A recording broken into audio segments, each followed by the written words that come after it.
In this episode, we're looking at another question here. We're looking at light and sound, and our objective says we need to investigate the properties of light. Item type, we have a selected response. However, this time it's not an order match, it's not a table grid, it's a multiple selected response. So we're going to take more than one response based on the item.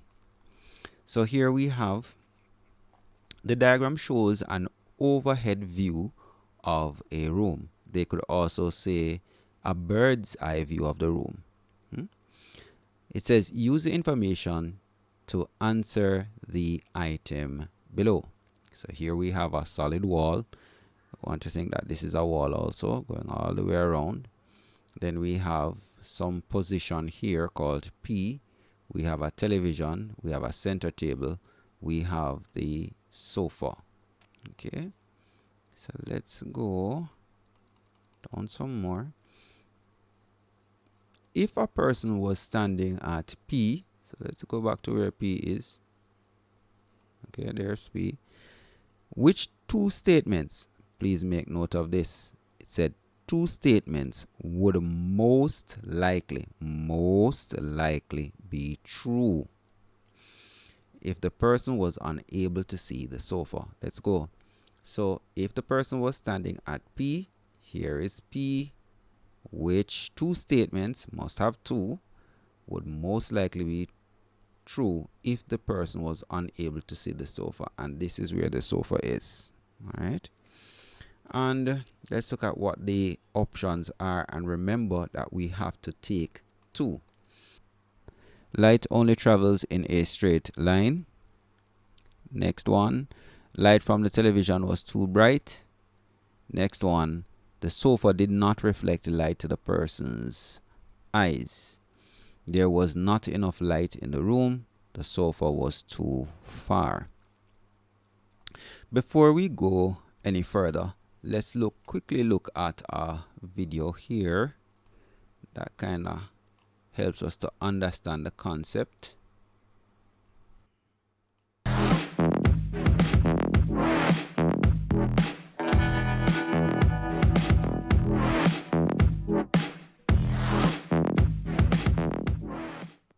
Hello friends, welcome to my channel. Today we have brought a very simple science experiment. We are going to perform this experiment in a very simple manner.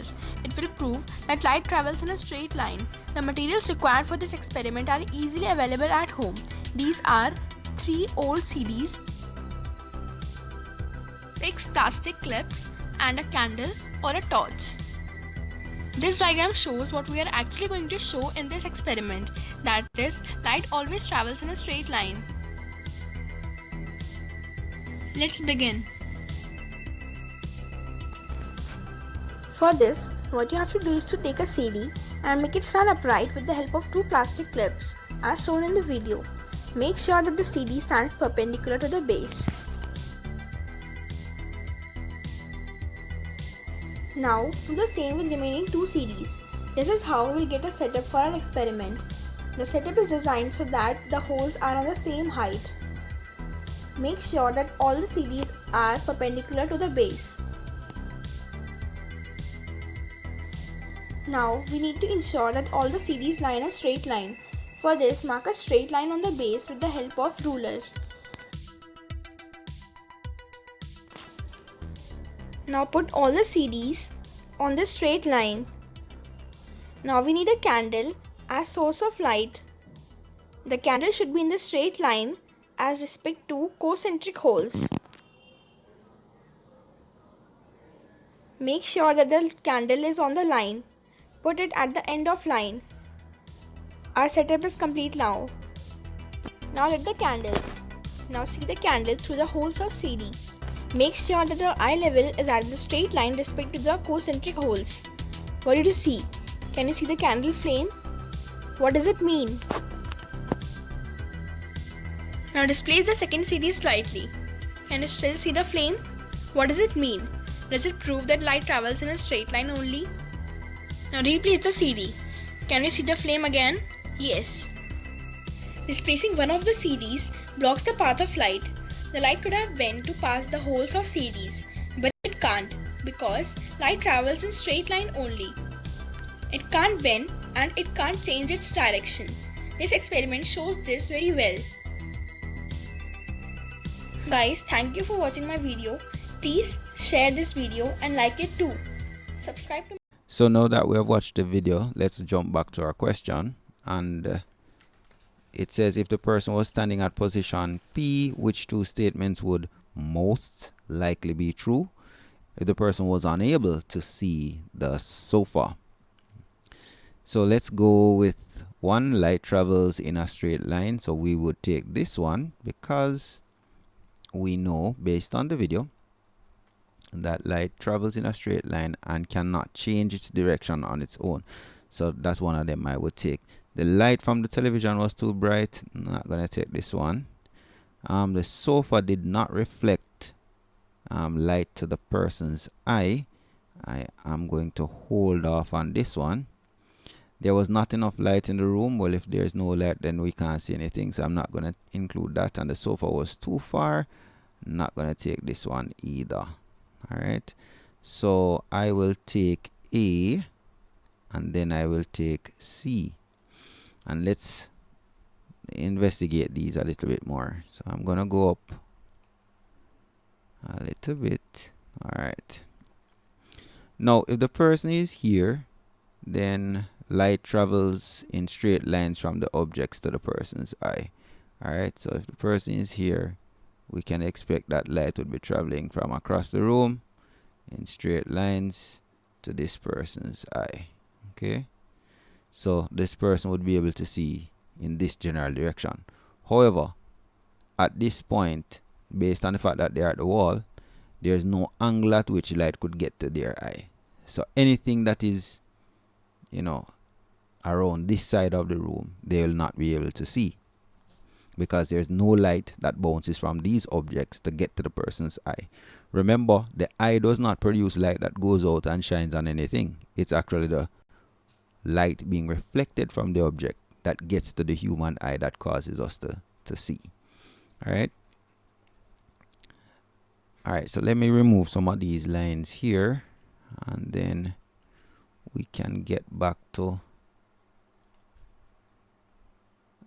eraser. All right. So let's get these off. All right. Good. That's about that. And then now we could look at it, that light being reflected from the sofa. Light could go in this direction here and across the room, light coming from some light source, even from the television. If it were on, it would be bouncing across the room, but in straight lines going that way. So there's no angle at which light would be able to get to this person standing there. So light, so that would make C true, right?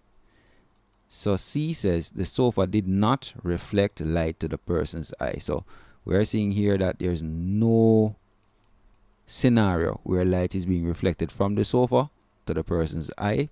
And based on where the person is, light travels in straight lines, so it can't get to them. However, let's look at this. And we see this as a road safety feature in many instances. So sometimes, like cars are going to approach a corner, they may put a mirror somewhere here, and guess what happens now? So this ray of light travels, hits the mirror, and is able to change direction to the person, right? So we have that direction there. So this person now has an increased possibility via the aid of a mirror to be able to see the sofa. And this is the same principle that periscopes work on. And a periscope is an optical device that is used by submarines to stay underwater and to see what is happening above water. Or for soldiers or people doing search and rescue to be able to see around corners and in situations where they cannot fully expose themselves. All right. So again, the options I would take would be A and C, and I have given the reasons for that. I'll leave the link to the video in the description below, so you can always watch that video as many times as you need. Take care. See you in the next episode.